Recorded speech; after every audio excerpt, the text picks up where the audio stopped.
కాళేశ్వరం ఇష్యూలో హరీష్ రావు గారి పాత్ర ఉంది, హరీష్ రావు గారికి అన్నీ తెలుసు, ఆయనే కారకులు అని అంటున్నారంటే అన్నిటికీ మూల కారకులైన ఆ రోజు పార్టీ అధ్యక్షుడు ముఖ్యమంత్రి కేసీఆర్ కదా.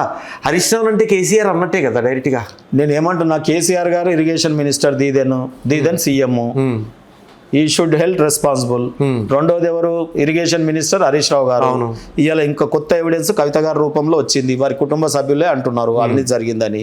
మరి వీటి మీద మరి ఈయన ఎందుకు మీనమేషాలకి వీటిని రేవంత్ రెడ్డి ధన్మనిగా ఈమె రాంగని. కానీ ఇక్కడ ఒకటి ఉంది, ఇక్కడ సిట్తో విచారణ జరిపించవచ్చు, కంటిన్యూ చేయకుండా సిబిఐకి అప్పచెప్పటంలో కావాలని రాజకీయంగా బీఆర్ఎస్ని ఇరికించాడు అనేది ఒకటి ఉంది రాజకీయ వర్గాల్లో. నిజమేనా? అది ఏనుగు వెలగపండు తింటది తెలుసా? వెలగపండు తింటది కదా. అవును. తిన్నాక అది పండు లోపల గుజ్జంతా అది మోషన్ పోయిన తర్వాత దాంట్లో మళ్ళీ వెళ్తే దొరికింది అనుకో, కడుక్కొని దాన్ని వలగొట్టుకొని తింటావా? లేదు, ఉండదు కదా, దాంట్లో ఏం గుజ్జు ఉండదు కదా. అని మొత్తం ఆ కేసులో ఉండి ఎవిడెన్సెస్ అందరినీ ఇలా బ్లాక్మెయిల్ చేసి ఇన్స్టాల్మెంట్ తీసుకొని క్విట్ ప్రో చేసుకొని దాన్ని మొత్తం ఇది చేసేసినాక ఇప్పుడు ఒప్పచెప్తే ఎట్లా అండి? మేము ఎన్నడూ ఒప్పచెప్పమన్నాం? 2 ఏళ్ల కింద కదా మేము పోరాడింది. సిబిఐ తలుచుకుంటే, ఈడీ తలుచుకుంటే ఎలాంటి కేసునైనా ఇప్పుడు పోతారు, వీళ్ళు కూడా పోతారు, వీళ్ళు కూడా లోపలికి పోతారు సిబిఐ వచ్చిన తర్వాత. నేను ఏమంటున్నా అంటే సిబిఐ ఎంక్వైరీ దేని మీద ఇచ్చారు సార్? కాళేశ్వరం కదా. కాళేశ్వరం మీద ఇయ్యలేదు సార్, నేను అదే చెప్తున్నా. నేను మీరు మొత్తం కాళేశ్వరం ప్రాజెక్ట్ మీద ఇయ్యలేదు సిబిఐ కాన్సెంట్, ఓన్లీ మేడిగడ్డ మీద ఇచ్చారు. ఓన్లీ మేడిగడ్డ పార్ట్ మీద ఇచ్చారు. మొత్తం ప్రాజెక్ట్ ఇవ్వాలి కదా, దాని డిపిఆర్ ఉందా లేదా, పర్మిషన్స్ ఉన్నాయా లేదా, డబ్బులు ఏడికెళ్ళి తెచ్చిరు ఆ ప్రాజెక్ట్ కి, మొత్తం ఇంటర్లింక్ ఉంటది కదా. మరి మొత్తం ఇవ్వాలి ప్రాజెక్ట్ మీద, మరి ఆడ తెలుస్తలేదా మీకు? తర్వాత ఎంటర్ అవుతుంది. రేవంత్ రెడ్డి హుషారండి, ఇప్పటికే కేసీఆర్ ని బ్లాక్మెయిల్ చేసి డబ్బులు వీళ్ళు వాళ్ళకి కిట్ ఫ్రో చేసుకుంటున్నారు. అవి రెండు ఒకటే, మీకు తెలియదు. కేసీఆర్ గారి బూట్లలో కాలు పెట్టి నడుస్తుంది. కానీ ఇటు కాంగ్రెస్ ఆరోపిస్తున్నట్లు బీఆర్ఎస్ బీజేపీ ఒకటే అనే ఆరోపణలు అయితే ఉన్నాయి. ఎంతవరకు నిజం? నేనేమో ఎవిడెన్స్ ఇస్తాను చెప్తున్నా, మీరు ఉట్టిన బీజేపీకి ఏమైనా అవసరమా సార్? మేము ఆల్రెడీ దేశం అంతా అన్ని రాష్ట్రాలలో 3 తప్ప అన్ని రాష్ట్రాలలో బీజేపీ ప్రభుత్వం, దేశంలో బీజేపీ ప్రభుత్వం. జియో పాలిటిక్స్ ప్రపంచంలోనే ఇవాళ భారతదేశం జియో పాలిటిక్స్ లో మాయిరైంది. అవసరం ఉందా భారత్ పార్టీతో అవసరం ఉందా? మీరు చెప్పేది కరెక్టే. కాంగ్రెస్ ముక్త భారత్ మీ నినాదం కాబట్టి ఇక్కడ కేసీఆర్ ఎదిగినా పర్వాలేదు, బీఆర్ఎస్ ఎదిగినా పర్వాలేదు, కానీ కాంగ్రెస్ ఎదగద్దు అనేది బీజేపీ స్టాండ్. ముక్త భారత్ ఆల్రెడీ చేసేసినాం సార్. రాహుల్ గాంధీ 3 టర్ములు, రాహుల్ గాంధీ ఆయన ఓటమి ప్రతిపక్ష నాయకుడిగా ఫెయిల్ అయ్యిండు, పార్టీ అధ్యక్షుడిగా ఫెయిల్ అయ్యి రాజీనామా చేసి నడవలేని ఖర్గేకి ఇచ్చిర్రు, నిమాయి చేస్తున్నారు. దాన్ని కప్పిపుచ్చుకోవడానికి నా ఫెయిల్యూర్ ఏం లేదు, రాహుల్ గాంధీగా నేను గ్రేటు అని చూయించుకోవడానికే ఇవాళ ఓట్ల మీద, యంత్రాల మీద, లేకపోతే ఎన్నికల కమిషన్ మీద, లేకపోతే సిబిఐ మీద 2019 ఎన్నికల కంటే 2024లో కాంగ్రెస్ బలపడింది, బీజేపీ కూటమి తగ్గింది. ఇటు ఆంధ్రప్రదేశ్, అటు బీహారు సపోర్ట్ ఇవ్వకపోతే పరిస్థితి ఇంకోలా ఉండేది. సార్ మీరు ప్రేమించేటప్పుడు ఒకలా ఉంటుంది, పెళ్లి చేసుకున్న 6 నెలల దాకా ఒకలా ఉంటుంది, 10 ఏళ్ళు అయినాక ఒకలా ఉంటుంది సంసారం. కొంత మేరకు ఇది ఉంటుంది, దానికి హెచ్చు తగ్గులు ఉంటాయి.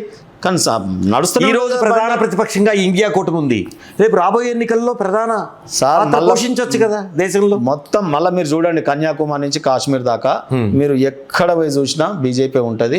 ఈ జాతీయ భావాలు, జాతీయ జెండాలు ఎన్నడన్నా ఇళ్ల మీద చూసినారండి? ఇవాళ ప్రతి ఇంటి మీద జాతీయ జెండాను ఎగరేస్తున్నారు ప్రజలు. అంత దేశ భక్తిని ఇవాళ ఇనుమడింపజేస్తా ఉన్నారు. మరొకటి, మంత్రివర్గంలో భాగస్వామ్యంగా ఉన్న జూపల్లి కృష్ణారావు మాటలు కానీ, ఇటు ఎమ్మెల్యేగా ఉంటూ తన పార్టీ, సొంత పార్టీ ఎమ్మెల్యే మాట్లాడే విధానం, కోమటిరెడ్డి రాజగోపాల్ రెడ్డి స్టేట్మెంట్ కానీ ఎలా చూడొచ్చు? అంతర్గత ప్రజాస్వామ్యంగా చూడాలా, లేకపోతే సొంత పార్టీలో లుకలుకలు ఉన్నాయి అనేది చూడాలా? ఏం జరుగుతుంది మీరే చెప్తారు? ఇప్పుడు రాజగోపాల్ రెడ్డి వ్యక్తిగతంగా నేనేమంటానంటే, ఆయన ఉద్యమకారుడు, తెలంగాణలో పార్లమెంటులో రెట్టించిన ఉత్సాహంతో పోరాడిండు, కాదంటలేము, ఎడ్యుకేటెడ్ కూడా. సో అటువంటి యాక్టివ్ ఉన్న వాళ్ళకి ఇవ్వాలి, కానీ మళ్ళీ రేవంత్ రెడ్డి కుర్చీకి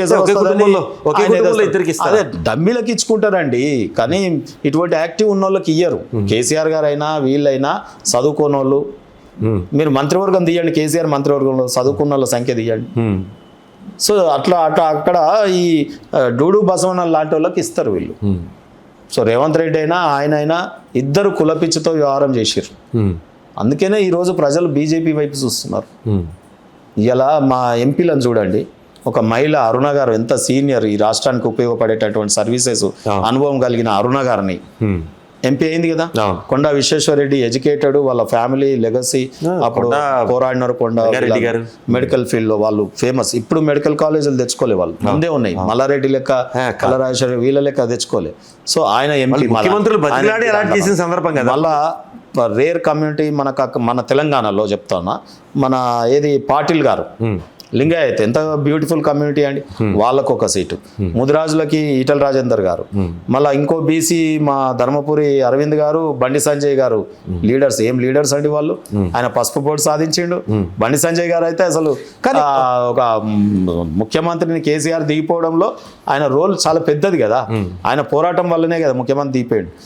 ఇక్కడ అదే సార్, పూర నర్సయ్య గౌడ్ డాక్టర్, ఒక బీసీ.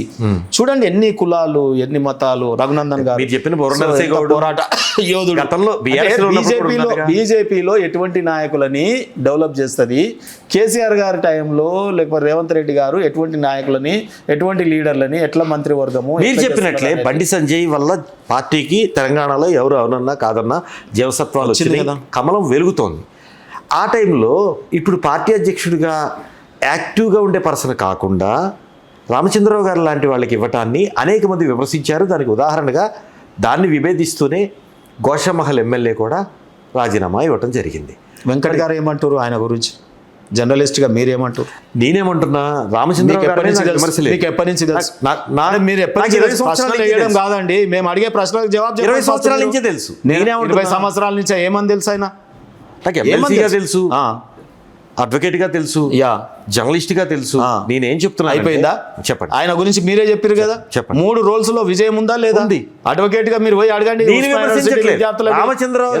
విద్యార్థులకి ఫ్రీ బెయిల్స్ వేసినాడు, తెలంగాణ ఉద్యమంలో ఎన్ని ఫ్రీ బెయిల్స్ వేసినాడు. ఆయనకున్న తెలివి, కాన్స్టిట్యూషన్ అవపోసన పట్టినవారు, ఎమ్మెల్సీగా పనిచేసి మండలిలో ఏ రకంగా మాట్లాడినారు.